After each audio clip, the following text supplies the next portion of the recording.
Vamos embora, pessoal, para os palpites desta quarta-feira e hoje. Copa da Inglaterra com City e Newcastle, Copa da Alemanha e também Brasileirão, segunda rodada. E novidade para vocês aqui no canal, a gente vai ter outro vídeo de palpites do Brasileirão voltados para desarmes, finalizações, chutes a gol, prováveis marcadores, faltas e tudo mais, todo dia do jogo, tá? Então, nessa rodada aqui a gente já vai ter na quarta de manhã o vídeo de palpites, então já se inscreve aqui, deixa o like e vamos embora para as dicas de hoje. Quero deixar na tela para você também uma odd 10 para o jogo do Flamengo contra o Internacional, campanha desportiva para novos jogadores, parceria aqui com o canal do Quero Apostar. E se você quiser essa odd 10, link no primeiro comentário fixado, tá? Mais supercotações você já sabe lá no nosso grupo gratuito, e que seja uma excelente rodada de Brasileirão pra gente. Vamos que vamos.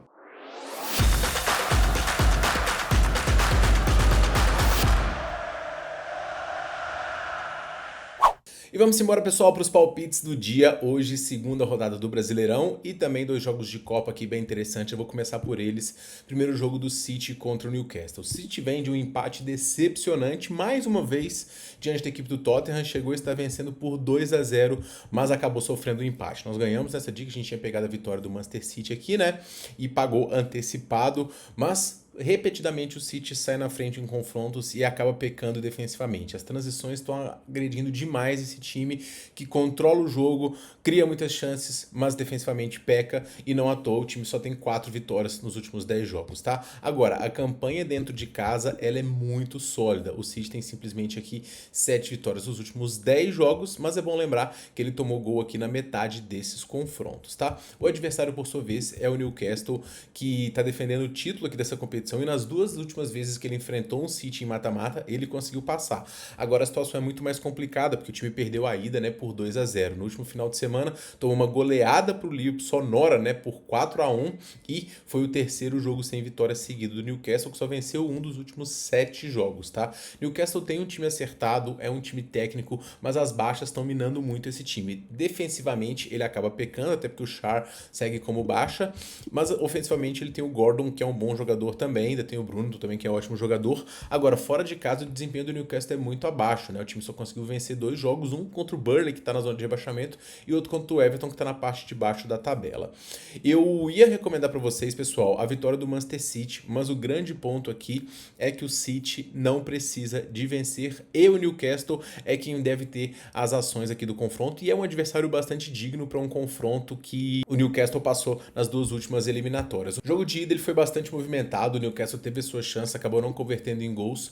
O City, por sua vez, conseguiu administrar e tende a administrar aqui também, mas o Newcastle vai ter que ser muito mais incisivo desde o início, o que vai fazer com que o jogo acabe tendo muitas chances, tá? Newcastle tem um ataque com Elanga, Wisa, Gordon, pode entrar o Ultimate também, e o City, obviamente, tem Haaland, Reed, Semenyo, que chegou muito bem. Então é um jogo que eu vou botar aqui para gols também, vou recomendar o mais de 2.5 pré mesmo, tá? Se você tiver um pouquinho de pé atrás, tenta buscar o mais de 1.5 ao vivo, mas o jogo deve ser bem frenético aqui na minha visão. No segundo jogo do dia, Copa da Alemanha, a gente tem aqui o Kiel recebendo o Stuttgart, e eu vou repetir a mesma dica que eu fiz no jogo do Leverkusen. A gente ganhou ontem com a vitória do Leverkusen em menos de 2.5 gols no primeiro tempo. E eu explico por que eu vou repetir essa dica. Porque o cenário ele é parecido. São Paulo na zona de rebaixamento, que é no meio de tabela da segunda divisão do campeonato alemão. Embora o time só tenha perdido 2 dos últimos 10 e tenha ficado uma sequência aqui de 8 jogos invicto, ele só venceu 3 confrontos, e é um time que sofre gols aqui muitas vezes, mesmo dentro de casa, tá? Mas o Kiel não sofreu gols no primeiro tempo nos últimos 3 jogos, beleza? O Stuttgart, por sua vez, chega numa sequência muito positiva, a vitória do Freiburg diante do último final de semana, um time que tá marcando muitos gols, com um Davi jogando muita bola, ofensivamente produz bem, e é um time que nos últimos jogos está conseguindo elevar o seu lado defensivo, não à toa, e nos últimos 3 jogos, né, só um dos times marcou gols, tanto que ele venceu aqui o Gladbach por 3-0 e o Freiburg por 1-0, tá? O Stuttgart é um time com DNA, como eu falei, bastante ofensivo, mas o Kiel, ele joga em casa, a torcida vai apoiar bastante e deve imprimir pelo menos um leve início de dificuldade para a equipe do Stuttgart, mas cedo ou tarde, poderio ofensivo do mais forte time que marcou 3 ou mais gols em 5 dos últimos 8 jogos fora de casa, deixa a gente aqui apoiando o favorito e o Stuttgart com menos de 2,5 gols no primeiro tempo, para mim, a melhor pedida. Indo agora pro Brasileirão, que vocês gostam, o primeiro recado que eu quero dar para vocês é que a gente vai ter aqui um vídeo amanhã focado em desarmes, finalizações, chutes, analisando aí certinho a rodada, tá? Então não perca, novo vídeo aqui no canal do Quero Apostar para tratar de Brasileirão e performance de jogadores, tá? O Bragantino recebe o Atlético Mineiro depois de estar aqui invicto na temporada 2026, com 4 vitórias e 3 empates. Melhorou o seu nível defensivo nas últimas partidas e vem com uma boa vitória na estreia do Brasileirão. Autoridade, o time que teve mais posse de bola, mas é bom lembrar que o Curitiba teve um jogador expulso, tá? Então no primeiro tempo aqui o Curitiba não teve muitas chances e no segundo tempo foi dominado e acabou sucumbindo no final. Tem uma dificuldade do Bragantino converter em gols, tá? Tanto que nos últimos jogos o Bragantino só fez 2 gols. E essa dificuldade ofensiva, ela pode fazer com que o jogo contra o Atlético fique um pouquinho complicado, tá? O Atlético Mineiro também invicto na temporada, com menos vitórias, mas com uma boa partida diante do Palmeiras na estreia. Eu gostei muito da escalação do Atlético, das contratações, e o time que vai a campo hoje tem muitos jogadores bons de bola. Vitor Hugo, Dudu, Bernard e Hulk no ataque, Alan Franco e Maicon fazendo uma excelente dupla de meio campo, o Tressoldi já ganhando espaço aqui na zaga, junto com o Preciado na lateral, ótimo lateral, ainda tem o Renan Lodge pela lateral também, então o Atlético é um time bastante digno e muito perigoso e que tem um histórico bastante positivo também diante da equipe do Bragantino, tá? Os últimos 12 jogos contra o Atlético Mineiro, o Bragantino só tem uma vitória, com 5 empates e 6 derrotas, tá? O Atlético ficou só uma partida sem sofrer o gol nessa temporada, então eu espero um jogo de 2 bons times, equilibrado, mas com tendência a poucos gols na minha visão. Eu vou pegar uma dupla aqui, pessoal, uma duplinha safada, mas que eu acho muito boa, que é para o Atlético poder perder por até 1 gol esse jogo e para a partida ter menos de 3,5 gols, tá? O Bragantino tem tido dificuldade no lado ofensivo, o Atlético fora de casa costumeiramente não performa tão bem assim, mas é um time que pode muito bem segurar porque tem uma boa defesa e elevou o nível do setor. Então essa duplinha aqui com a de 52 eu achei muito boa, essa cotação justa aqui era 1,30, Galo pode realmente engrossar diante do Bragantino aqui na minha visão, beleza? No segundo jogo do dia, Flamengo Internacional, Flamengo querendo recuperar aí do que foi a ressaca, né, da derrota na Supercopa do Brasil. Não só uma derrota que doeu por conta da perda do título, mas também moral por conta do que foi o amasso das torcidas, e eu tava lá e posso dizer que a torcida do Corinthians foi, a do Flamengo era composta de, simpatizantes e tudo mais. O Flamengo tem uma torcida muito grande, então o ingresso também era caro, não foi o torcedor do Flamengo, foi o entusiasta do Flamengo, a pessoa que gosta, mas não sabe as músicas, não sabe dar um show na arquibancada. E no jogo do Corinthians não, se você for no jogo do Corinthians você vê que a torcida, todo mundo sabe todas as músicas e tudo mais, então a torcida do Corinthians realmente deu um banho na do Flamengo, tá? Mais do que isso, o Flamengo não vem jogando bem. O Flamengo nessa temporada só venceu um jogo diante do Vasco que teve um jogador expulso, né? Então o Flamengo tem tido um pouco de dificuldade, mas a gente tem que pesar que o time ainda tá montando o seu elenco, que tem o desgaste do que foi a temporada passada. Então óbvio que esses times todos vão oscilar, mas a gente também não pode negar que o Flamengo tem um potencial muito grande e que obviamente vai querer dar resposta e ir pra cima do Internacional por ter perdido aqui a estreia diante do São Paulo, tá? São Paulo teve mais posse, teve mais expectativa de gols, teve mais tudo que o São Paulo, só não veio com a vitória. Do outro lado, a gente teve o Internacional, que estreou com derrota diante do Atlético Paranaense, mas o time vem fazendo uma campanha no Gaúcho muito boa, líder da competição com bom desempenho, tá? Internacional começou o ano, como terminou ano passado, né, com muita dificuldade e repetindo os erros, né? Tomou gol de transição, como eu inclusive avisei no vídeo, que era o maior risco, e conseguiu pressionar, gerar cantos, finalizações e dificuldade de converter em gols. Essa é uma dificuldade do Internacional latente desde a temporada passada, de converter as chances criadas em gols contra os times de maior gabarito. Contra times mais fracos ele até consegue, mas quero ver contra times mais fortes, tá? Cotação em 57, em 40 do Flamengo aqui é um risco para mim, pelo desempenho e qualidade do Internacional, e também pelo que o Flamengo não está ainda imprimindo nessa temporada. Mas eu gosto do mercado para gols, pessoal. Primeiro que o Flamengo tem errado defensivamente como não errava em anos anteriores, está um pouco menos seguro. O Inter cede muitas chances defensivas, mas tem um ataque aqui que pode incomodar. Então mais de 1,5 aqui eu acho bem interessante. Essa dica ao vivo que para mim é melhor, contando tanto com 2 gols do Flamengo quanto com um gol para cada lado. Ou mais de 1,5 ao vivo é melhor nesse segundo jogo, beleza? No terceiro jogo a gente tem aqui Remo recebendo a equipe do Mirassol, buscando aqui a sua primeira vitória vitória na Série A, né, dessa volta. O Remo, que foi um time muito forte na temporada passada dentro de casa, vai tentar repetir a estratégia aqui. Mas o Remo, ele não fez um jogo muito ruim diante do Vitória, não. Foi um jogo digno, foi um jogo que o time conseguiu propor ofensivamente. Teve aqui, brincando, né, 11 finalizações. A linha do Remo, se eu não me engano, era 7,5, 8,5, então passou muito acima.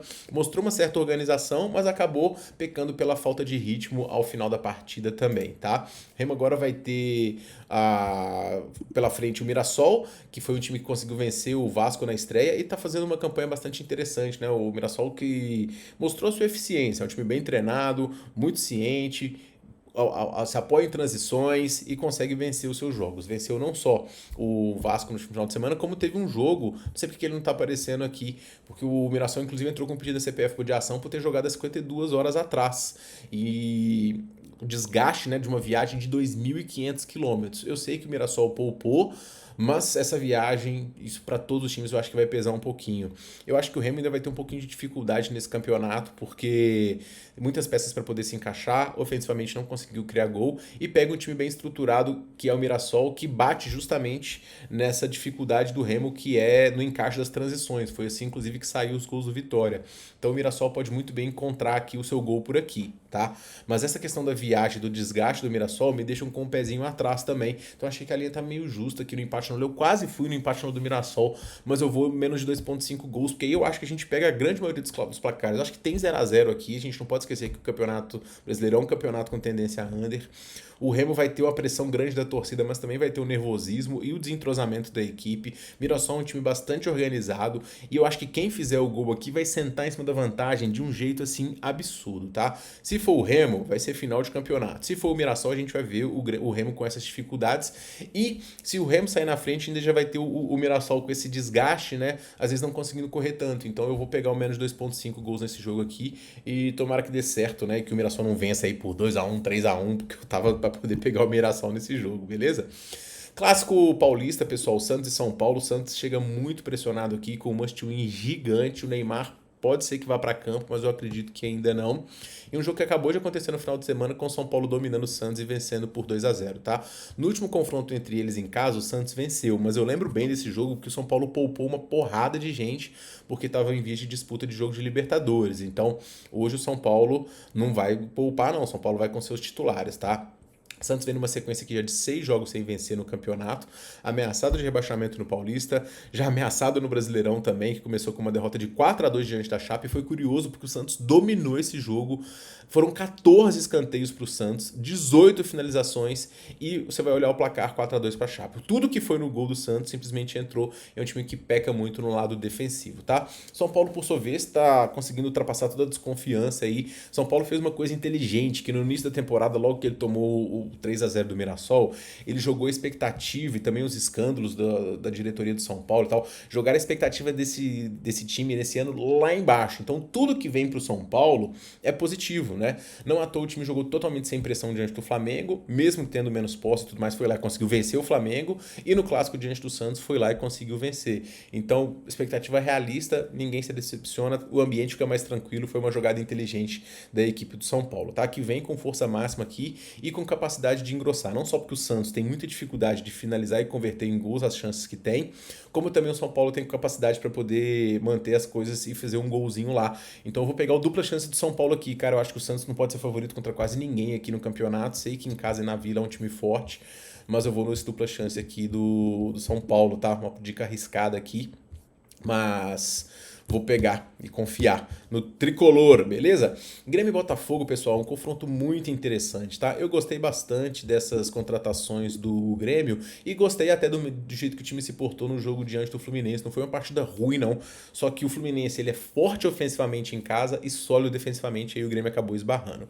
No último final de semana, poupou bastante, rodou e conseguiu um empate na Juventude. Agora força máxima de novo com o TT, com o Carlos Vinícius, que tem sido um dos destaques do time, mas com dúvidas no lado defensivo, não sabe se vai jogar o Kahneman, quem que vai estar lá, e o Grêmio toma gol aqui em praticamente todos os jogos, né? Isso é um grande problema desse time. Fluminense não, o Botafogo por sua vez chega após uma derrota no clássico diante do Fluminense. O Botafogo rodou bastante o time e superou toda a desconfiança na estreia para mais uma vez mostrar uma defesa sólida e um ataque muito produtivo dentro de casa. Eu quero ver esse Botafogo fora de casa, porque em casa, no seu tapetinho, ele joga muito bem, fora de casa ele não costuma repetir tão bem essas atuações. Marçal uma baixa relevante pro confronto de hoje, de resto deve ser o mesmo time aí que venceu a equipe do Cruzeiro, tá? O Botafogo se apoia num ataque muito forte, com transições muito agressivas, e por mais que esse jogo pode ser um pouquinho pegado, os ataques, eles estão tanto na gana de criar chances, que eu vou também pegar o mais de 1.5 aqui, contando com um gol do Grêmio, com eventualmente um gol do Botafogo também. As médias de gols dos ataques são muito fortes, a gente fica em risco aqui, porque a defesa do Botafogo é boa, mas esse mais de 1.5 para mim ele tem boas chances, e para mim é a melhor dica, porque quando sair o primeiro gol também, meu amigo, o jogo vai ficar um Deus nos acuda, beleza? Para poder finalizar, pessoal, olho nesse Palmeiras contra o Vitória, tá? É um jogo perigoso, porque a gente vê um super favoritismo de 1,30 de um Palmeiras que tem tido dificuldades um pouco nessa temporada, né? Dentro de casa ele foi muito bem, venceu os 3 jogos, Santos, Mirassol e São Paulo com propriedade, mas ele na estreia teve dificuldade diante do Atlético, ele chegou a tomar 3 gols aí, um deles foi anulado, o goleiro falhou também, mas também mostrou bastante resiliência e o Vitor Roque entrou, conseguiu produzir e o time acabou buscando o empate, que fora de casa no Brasileirão nunca vai ser ruim também, mais diante do Atlético Mineiro, tá? Vitória, por sua vez, fez uma estreia muito segura diante da equipe do Remo, mas eu quero ver esse Vitória durante o Brasileirão todo. Primeiro porque não se reforçou muito, os principais reforços do Vitória foram renovar com jogadores que foram bem na temporada passada, como o próprio Eric, o Baralhas, o Kaiser que se manteve e tudo mais. Acho que falta profundidade de elenco para esse time, mas esse time segurou o Palmeiras na temporada passada também no momento crucial do campeonato, tá? Se a gente abrir aqui, não sei se vai aparecer aqui o histórico de confrontos, aqui a gente vai ver, ó, aqui, ó, esse 0-0 aqui, ó, onde o Palmeiras conseguiu finalizar 20 vezes, ter, cadê os escanteios? 5 escanteios, mas o gol não saiu. Então o Vitória sabe segurar a equipe do Palmeiras, tá? Eu não vou arriscar pegar alguma coisa pro lado do Vitória, porque esse time ano passado tomou várias goleadas também, ele terminou o Brasileirão bem, mas se a gente filtrar aqui na temporada passada e abrir o leque aqui, a gente vai ver muitos jogos do Vitória onde ele não foi bem. Deixa eu filtrar aqui Brasileirão do ano passado pra gente ter uma noção, ó. Aqui, ó, perdeu de 2 pro São Paulo, 8 do Flamengo, 2 do... Que tudo perdendo pro handicap, né? Pro Grêmio também pro handicap, Cruzeiro, handicap, Bragantino, handicap. Então, é um time que não dá pra poder confiar fora de casa. Se você estiver muito confiante no Palmeiras, pega um Palmeiras handicap -1 aí, que é uma boa pedida, -1,5. Agora, se não, espera o Palmeiras ao vivo aqui, porque o Palmeiras tem grande chance de vencer, na minha visão. Beleza, pessoal? Para poder finalizar, bilhetinho na tela aí pra vocês com a tripla de artilheiros da segunda rodada do Brasileirão e também um bilhetão de odds altas aí pra vocês, tá? Lembro sempre, né, que no nosso grupo gratuito a gente vai ter aí diversas supercotações e muito mais dicas, e que amanhã cedo a gente vai ter aqui uma passada nos mercados de desarmes, finalizações e chutes a gol de jogadores que podem ir bem na rodada, né, com vista mais escalações prováveis aí que vão ser divulgadas, então vai ficar um pouco mais perto aí, mas com boas dicas para vocês também, beleza? Eu sou o Tiquinho, muito obrigado por ter me assistido até aqui. Não deixe de deixar o like, compartilhe esse vídeo com um amigo também e comente aqui a informação, o palpite que você mais gostou, qualquer pedida, porque eu vou sortear uma banca pra galera dos comentários aqui também, beleza? Forte abraço para todo mundo e boas bets nesta quarta-feira.